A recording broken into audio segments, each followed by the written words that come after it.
And I tell you what, there's not many labourers as good as my wife that can mix up cement now. No, 5 and 1, totally 4 and agree 1.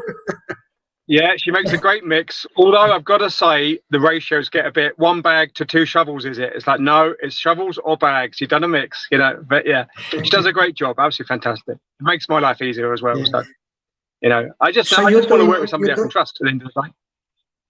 That's right. Yeah. So you're doing reform work, is that right, Ian? You're doing reconditioning the houses and stuff. Yeah, absolutely. That's what we've done in the UK for many years, just property refurbishment and development. We've never done big builds or extensions or anything. We always just concentrated on smaller reform projects. We wanted to try and bring that experience across when we moved to Spain, but just reduce it down slightly in its scale so it can be done by the 2 of us and not try and take on huge projects or get too big or anything.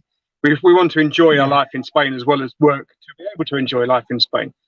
But yeah, when we first got here, we started off quite small because obviously coming into a city like Ontinyent, you don't know anybody, nobody knows you, you've got no background, you've got no recommendations to work on or anything. You really are starting from a clean slate. And that is fairly tough because, you know, we had 20 odd years of recommendation work behind us in the UK, in Scotland. And when you came here and suddenly nobody knows who you are, you really do have to start from the very bottom again and work up that list. But it worked well for us because, you know, we started off small. We weren't trying to be greedy. We took on a variety of different jobs, from garden maintenance, pool cleaning, and, you know, basic things like that, really, and started getting to know some people. We spent a lot of time looking up the local Facebook groups, both expats, British, and also different nationalities. Joined some of the Dutch groups as well. There's a lot of Dutch and Germans in Spain as well. So we found out some good contacts who are Dutch and German, joined some of their groups. Use Google Translate massively, but, you know, it enabled us to get into some of the jobs. And there's always people asking there for recommendations. Does anybody know somebody who does this? Does anybody know somebody who does that? And basically what we did was we just started off quite small, like I said, and just got our name out there and made sure when we did a small job, the client recommended us to other people, and then we did some jobs for them, and we gradually built up the list from there, to be honest with you. Some of the smaller maintenance jobs, we still do a few now, although we don't take any more on because, quite frankly, we haven't got time. But the smaller maintenance jobs or weekly sort of gardening jobs, some of those are developed into 5,000–10,000 euro bigger jobs as well. So, you know, it's made some very good contacts, and it is the old-fashioned networking. But yeah, I think the key was for us, definitely start small, don't be greedy, put a competitive rate, and just do the job properly, and then just build up from there. But it has built up really well. And we've never had a week where we've not had any work since we've been here. Every single week has been solid, and we're now booked right through until about October before we could take on any new jobs. Yeah, so the British people that say that there's no work in Spain, it's impossible to find work in Spain, you would say that's not true. You've got to work up to the end of the year, no? Well, I can tell you from my experience, I can't tell you from everybody's, but all I can say is we've found work. We have to work for it, but I mean, that's fine. I don't mind that because, you know, we were living in Spain. That's a dream, and I'm happy to work for my dreams. If you sit around in a bar and you expect somebody to come in and give you work, then no, it's not going to happen at all.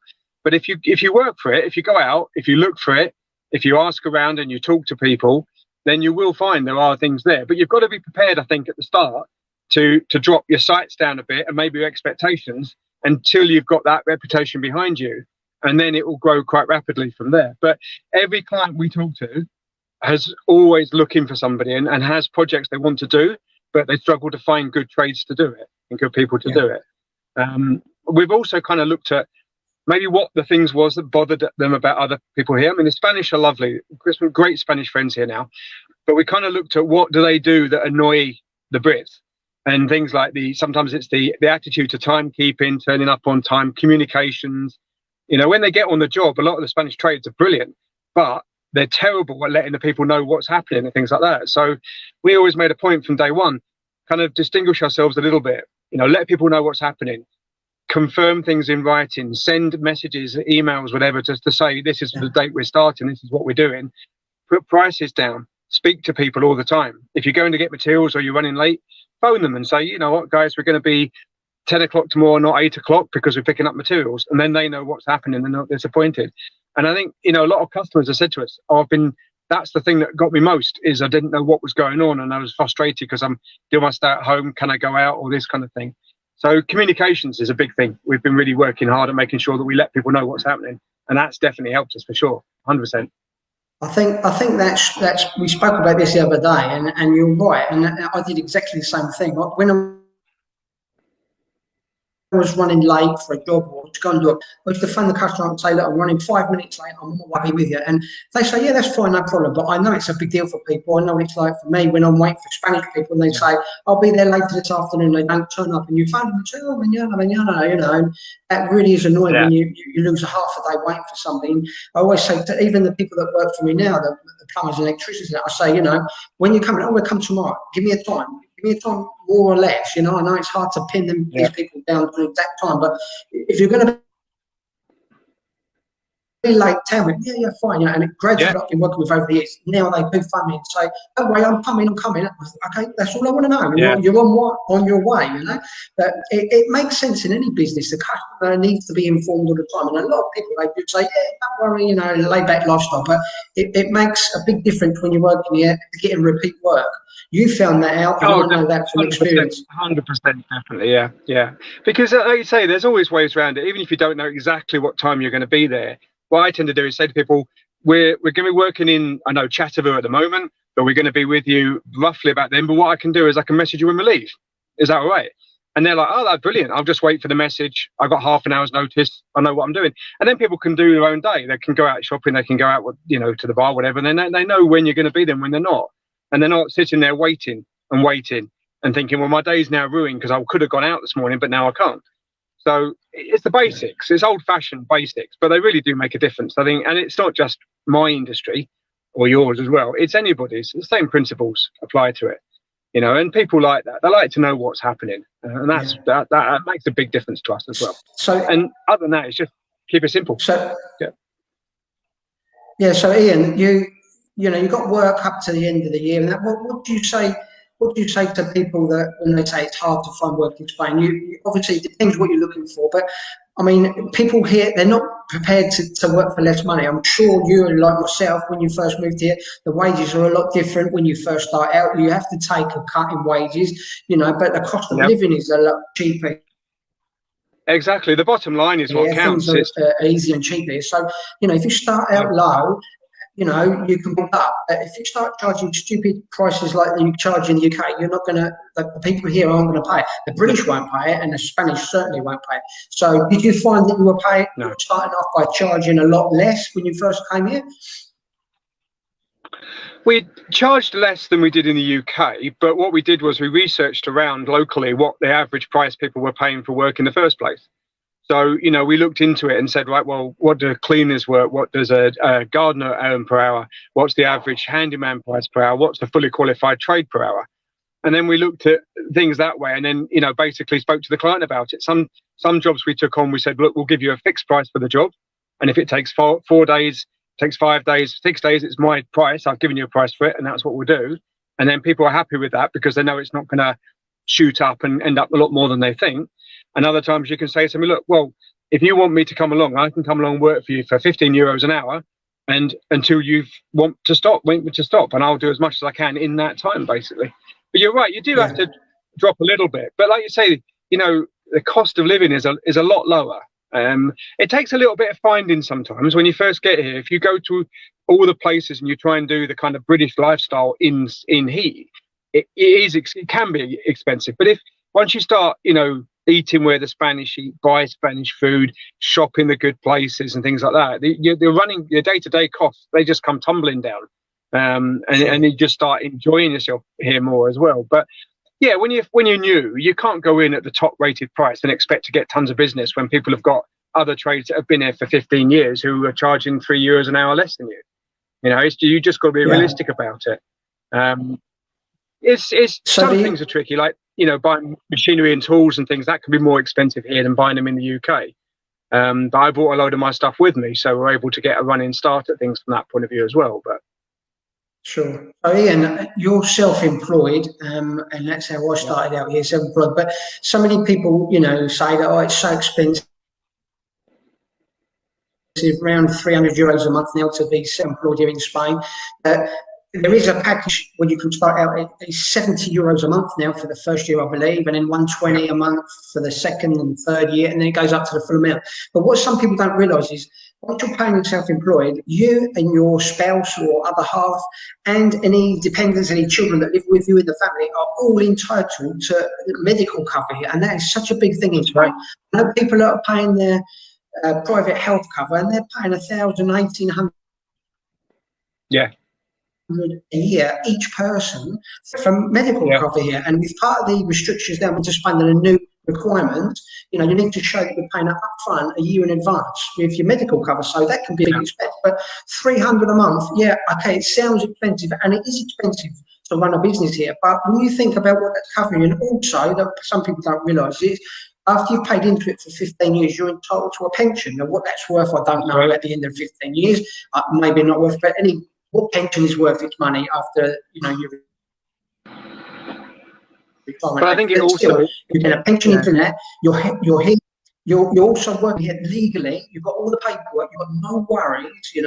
Okay, you've got accounting fees on top of that, but you can offset your accounting fees and your autonomo. You can claim. When I first came here, I claimed for my van. I claimed for my petrol, everything I bought, my shoes, my clothes. I put it down as work expenses. My accountant says to me, "Put down everything. I'll tell you what you can and can't get away with." I put down dog food and my dog, and he said, "You can't put that in." I said, "He's a guard dog. He's a guard dog for my dog." You know what? I claimed and I got half of my expenses for my dog, and my dog never came with me once. But it was covered, So you can try anything. Even when I went out sometimes for dinners with friends, I've got that as entertaining customers, and you can just try it all. So you can offset all these things against your autonomy. But what really gets to me is people that come here and they work for cashback handlers. A lot less of it now. It's hard and there's restrictions. But the people like yourself and I that are doing it properly, trying to compete with people who are doing it backhanded, now it's more of an even playing field. That's the right way to go, and I'm sure you'll back me up on this. Do it properly here in Spain. It's not worth the risk. If you're setting up to work here, go autonomous. It's expensive to a point, but it's well worth it. You sleep at night. Well, I 100% agree with you, David. I mean, especially as somebody who is autonomo registered, you do think, well, if I'm going to do it and I'm going to pay for it, then it isn't fair when other guys come along and go, well, I just work for cash. I only work in the black, as they call it over here, and you don't get paid cash, and that's it. Otherwise, I'm not interested in doing the job. And it does go on, and you do come across it pretty much daily sometimes, and it is frustrating. But at the end of the day, like you say, from our point of view, it's a scaled increase. Our accountancy fees are not great. I think we're about 50 euros a month is a set fee we pay every month. And that's including all our returns, the renter and everything else as well. And I'm happy with that. It's a lot cheaper than it was in the UK for an accountant to do all our books and things on it for us. The monthly rate, the cost does go up after 3 years, but 3 years is, it gives you a good chance to get started as well. And build up to the level where you are getting enough income to cover the cost. The way I look at it, it would be nice if it was a bit lower, but yeah. Yeah, they're talking. They're talking about just saying, it would be nice. Yeah. Go on. They talked about it for a long time, I think. I spoke to my ex-accountant, and he said that the Spanish government are in talks about trying to reduce it to encourage more people, and it makes sense really. But the tax here in Spain, the Spanish are pretty greedy. They want to try and get as much as they can out of it, but just stopping people from doing it. Yeah, but then legally, the house tax is lower. It's coming. Rubbish tax is lower. Yeah, we looked at it at the start, and when you add the cost of the life insurance or the health insurance, there's a huge difference into the health insurance side of it. I mean, I'm nearly 50, so I'm not silly in the rates. But when you add the two together of both of us, and then my daughter who's coming over Spain as well, she's 18, so it's 3 people. When you look at the health charges for health insurance compared to the autonomo fees, it doesn't make sense. It's cheaper to be self-employed for me than to not. And it's legal, and I'm insured as well. It gives me public liability insurance. If your daughter's coming over to live with you, when your daughter comes and lives with you, if she's living in your same house, she's going to be covered with you. You pay no extra for her to be covered for your health. Yes, that's right. Yeah, absolutely. So this is something people need to remember. So really, you've got 3 people, you're paying one autonomo, but 3 people are covered to medical expenses. And I'm sure working in the industry you're working in, I've had to go to the hospital a couple of times. I cut my hand once with a tile, things like that, you know, and I even had to go to hospital to have a splinter removed. It was a big splinter. I couldn't get it out. I went to hospital, walked straight in. It's no problem, you know. If you're not properly registered in that, you're going to be worried about it. You know, it's not worth the hassle. Yeah. Well, with all the current side of things with COVID going on as well, it's the jabs. You know, we've got the app. We put our SIP card details in the app, and it gives us the appointment for the COVID jab as well. Whereas you hear so many people saying, "Well, I'm in Spain and I've got residencia, but I'm on private health insurance. And how do I get the jab?" And this kind of thing as well. And they're having to go and get temporary SIP cards in order to get on the list to get issued the jab as well. So, you know, it does make things simpler from that point of view. I mean, being on the system, being legitimate and being correct, it was a no-brainer for me. I'll be honest with you. It was an absolute no-brainer just to do it properly. We've just got the last bit ticked in our box now. We've got our Spanish driving licenses a couple of days ago, and that's the last bit ticked now. So we're all completely legal, have a TIEs, have a full residencia, and have our driving licenses and everything now as well. So everything administration-wise is completely done. And it is, you know, the administration side can be a bit of a chore. I'll be honest with you. There's so much red tape, different opinions sometimes, but everybody we've met in any one of the town halls or anything else has always been super helpful, super nice. Even when they've borne the brunt of my really basic Spanish that I'm trying to put onto them as well, they've been super helpful down the line. And I wouldn't knock absolutely any of them. You know, so none of the process has been excessively painful. It's just a question of research, do your research, ask questions, get on the forums with the other people in the local area who have experienced where things are. There's always people asking questions. We always put the answers up wherever we can do on the local pages. And that networking really helps you kind of settle in and get to know people better and get to know where to go for things as well. And that helps with the cost of living because, you know, somebody asks a question, where's the best place to go and buy, you know, pool materials, and somebody comes up with this little store that you've never heard of before. You go there and the prices are half of what you pay in some of the big stores. And It's more you get into those little communities, that's where you really start to find how cheap it can be to live here. I mean, rent is tiny here compared to back in the UK. I know somebody living locally to me who rents a 3-bedroom house with a pool and pays €500 a month for it. You know, that's unbelievable prices for what you're actually getting. Your value for money, your bang for the buck is unbelievable. You know, so I think we've never regretted once moving here, ever since we've been here, and certainly work-wise, we had worries. I don't get me wrong. When we move to a different country and you don't 100% speak the language and you're starting from scratch, it is a financial risk. There's no question of it. But I can absolutely, honestly say to you that we have gone forward and forward and forward with the business since we've been here, and we're in a better position now financially than we were before we came here. So it's an absolute win-win for us and for other people I know in the area as well. It's not just me. I know other guys, and both in trades industries like me, and also things like from Spanish teachers, hairdressers, all sorts of people that are working here in the area who are flat out busy every week.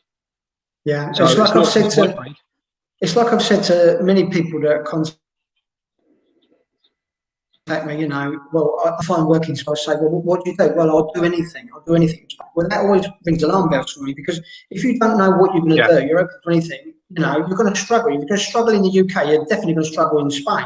So if you don't know, there's a guy that was working in an office in the UK, and he said, well, I don't know how to speak Spanish very well, so find him work in the UK. So he retrained. He learned computer programming. He went on a couple of months course, basic, very basic. Started learning Spanish, came here, and he got a job for a magazine publisher here, an English magazine, doing basic page, I don't know, something like HTML paperwork and he's learning Spanish as he goes. Working for a very small amount of money, but he retrained. It was his dream to come in, so he retrained. He realised that he couldn't find work doing what he was doing in the UK, so he retrained to make his dream happen. And as I say to many people before, you know, nothing's easy in life. With Brexit, the virus, there's always going to be something. There's always going to be reasons why you can't come here. When people say, "Oh, it's impossible now because it is impossible because of that," you're so lucky. You know, it makes me angry sometimes when people say to me, "You're so lucky you live in your house." I said, it wasn't luck that bought my house. It wasn't luck that paid built 10,500 bricks and mixed the cement up in the rain and the wind and that. You know, It was me that done it. It was me that got out of my comfort zone. It was me that took the risk. He went to the bank, begged for a mortgage to make it happen, and now I'm living in my dream house. And as you were saying, you know, a lot of people don't. They want it. It's a wish. It's not a dream. And to make your dream come true, especially in Spain, you've got to really work it, and you've got to make sacrifices. And you're another story that proves that it works. And a couple of weeks ago, I interviewed another member here who's a tree surgeon in Madrid, doing really well. He loves it. He's learning Spanish as he goes. And he said, I would never go back to the UK. He's struggling with the heat a bit now in Madrid, but he said, I'd rather struggle with the heat than with the wind and the rain running down my neck. So, you know, it's getting out of your comfort zone. And I'm sure you've made sacrifices and struggled to get here. Yeah, for sure. I mean, nothing's ever easy. If it'd be easy, it wouldn't work. Well, you know, that's right, exactly. Yeah. So, Ian, what is your apart from learning Spanish, because I always say to people that is going to help you more than you know, and I'm sure you're finding that as well. You need to learn Spanish, especially when you're ordering materials. But apart from learning Spanish, what would you say to people that are thinking of moving here? What is the best thing they need to do? Learn Spanish now, do more research, concentrate on the area, or what advice would you give to somebody thinking of moving to Spain at the moment? Well, I would say the first thing is research what you're looking to try and do, and research where you're looking to try and do it. Join a lot of the local Facebook groups in those particular areas. You'll find that pretty much any area you go to will have a Facebook group under the name of the town or the city or the area or something. Join one, and then quite often there's links to other ones. Ask people online, I'm looking to move to the area, is there any groups to join in? When you're on the Facebook groups, it's a great way to then ask around and saying, you know, I'm a photographer, for example, and I'm thinking of moving to the area. Is there any other photographers working here at the moment? If they are, what kind of work are they doing? Can I get their name and can I speak to them? And you ask the questions, and you can say to them, well, what are you doing? What kind of work you're doing? Are you looking for anybody to come and work with you? Is there a market for other people? You know, obviously you don't want to start saying, can I, you know, in effect, can I come and take your business from you? But you can get feelings from them as to what the story's like and what the situation's like over here. Yeah, learning the language. I mean, I know you mentioned it. It is an absolute thing to do. We worked hard at it, and you know, we can now hold conversations in Spanish, and I mean, my vocabulary is very much based around my industry, so it's not your kind of average textbook Spanish, but you know, it makes such a difference, and the local people really appreciate it when you try and talk to them in Spanish, rather than sort of pointing and shouting and doing a British kind of thing. So that is important. But research and talking to people locally, that's the biggest thing I would try and do. And take, you know, some of it over the pinch of salt, because there will always be some people who are negative no matter what you think. And you can say to them, I'm thinking of moving to the area, blah, blah, blah. And there'll always be somebody who goes, no, I wouldn't do it. I'm thinking of moving because I don't like it, because I can't get HP sauce and because I can't buy Marmite and this kind of stuff. And you do think it's not what I'm here for. It's not what I'm asking for. But those groups are really handy for getting to know areas and things as well. And if you put a post on there saying, look, I'm coming over for a viewing trip, does anybody fancy meeting up for coffee and help me talk about the areas? You get inundated with people saying, yeah, no problem at all. Because there's obviously people like me who work, but there's also a big chunk of people who live in these areas who have retired here. And they could be young retired as well. There's a few who we know who are mid-50s, who have ex-forces, ex-police, this kind of thing. And they've got really good pensions and they've come out here to retire. So you're not, you know, a leper if you work by any means, but there is a big community of retired people, and they will more than happily spend time, tell you about the place, tell you what's working, tell you what's not, gossip basically sometimes. But it's a great way to get to know an area and to find out opportunities. The other thing I would say is have some clear ideas in your mind as to what you want to try and do when you get here. Some people look at it two ways, I think. They can say, well, my trade has been for 20 years to do this, so I want to do the same. And other people say, well, you know what, my hobby that I've loved doing, but has always been a hobby, is this, and I want to take that hobby further. You know, I mentioned photography a minute ago. There's somebody we know who has come over here, completely different industry, and photography was his hobby, and he's now making a great living by doing photography classes, taking people out, walking around the areas, doing explorations, teaching people how to use cameras and things. And that all started purely because his hobby was photography, not his business, not his history, his background, his CV, but his hobby. And he loves it, because all he's doing now, he's doing what he loves doing. So don't be closed-minded and think, well, I've been in marketing for 25 years, I've got to do marketing. It doesn't. If your hobby is flower arranging, maybe consider that as well. you know, but do something you like doing. Otherwise, you just don't enjoy it. Exactly, and as we chatted the other day, and you contacted me and said, you know, you've had plumbers, electricians, and it's your job to cut in the cables and run the trunking and stuff like that. Is this normal in Spain? And it's not normal in the UK. And I said, yeah, welcome to Spain. You have to do all that yourself here. So you learn things from people that, you know. Yeah, you ask the question. Don't ask the question, you won't know the answer. The way he things like that. So this is it. And so joining groups like our group, our Facebook group, is where members, if they're doing well, if people are here and they love it here, and most of the people do, they're happy to help you, and they're happy to answer your questions and tell you the exact cost of things and what it's like, because they want others to enjoy that lifestyle as well. You know? So it's great to join these groups and seek them out, as you say. But yeah, doing the research, joining the groups and stuff like that. And that's why basically I set up this group and the blog and the Facebook page and the podcast show to give people information, because 18 years ago when I was looking, there wasn't all this stuff out there. There wasn't the social media and that around to do that. And you know, it was the same amount of risk for me doing it then as it is for people doing it now, and the requirements, because it just wasn't, there was people doing it, but it was difficult to find these people doing it. Now it's easy, just a couple of clicks and you can find the area, the people, the groups, and you can email and contact them or have chats like this. And you can do all that from the UK. You don't have to be here to start the process off as well. I even spoke to someone the other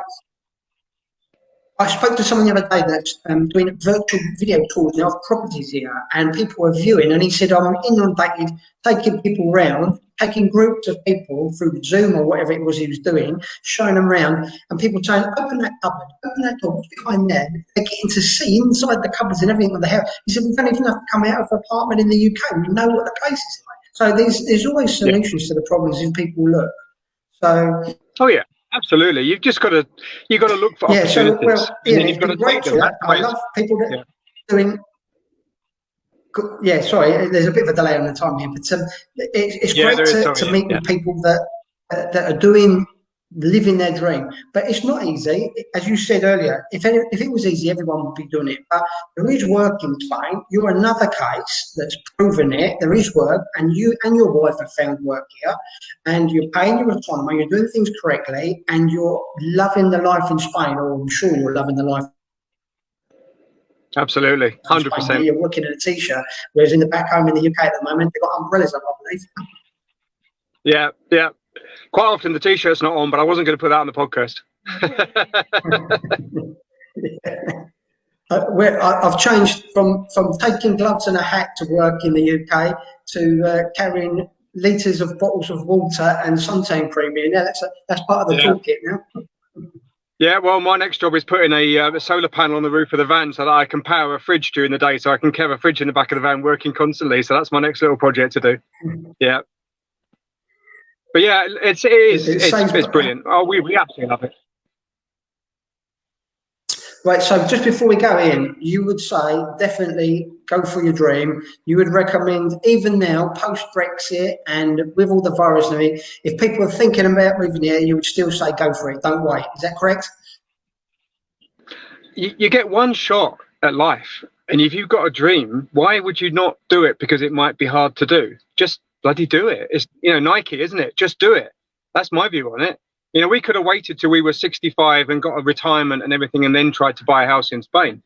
But you could get knocked over by a bus that day. We want to enjoy it now and live here, and so we did it. And the best advice I can give is just do it. Get on with it. Stop arguing about why you can't do it, and start thinking about how you can do it. That's the honest answer.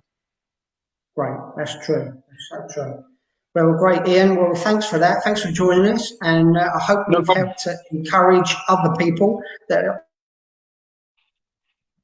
on the fence or still thinking about it. There is time post-Brexit, even with the virus. You might have to wait a few weeks to get here if you're in the middle of moving here, but things are opening up and things are starting to look good for the future. So thanks for your tips and advice. I'm sure it's helped to encourage others. And good luck, and post some photos in the Facebook group of whereabouts you are in Spain. I'm sure people will be interested to connect with you and look at some of the areas that you're working in at the moment. Sure, we're absolutely happy to, and I much appreciate the chat. So to have a chat as well, David, and to be fair, the help you've given me over the last couple of years, and the Facebook page as well has been great. You know, my wife loves it as well. She's always saying, "Oh, there's an article on there. You got to look at that on expats in Spain." So you know, we appreciate all the work that you guys do as well, because I know it isn't easy sometimes, but it is appreciated. Brilliant, great. Thanks very much, Ian, and all the best here. All right, Speak okay. soon. Cheers. Thanks, David. Cheers. Bye now.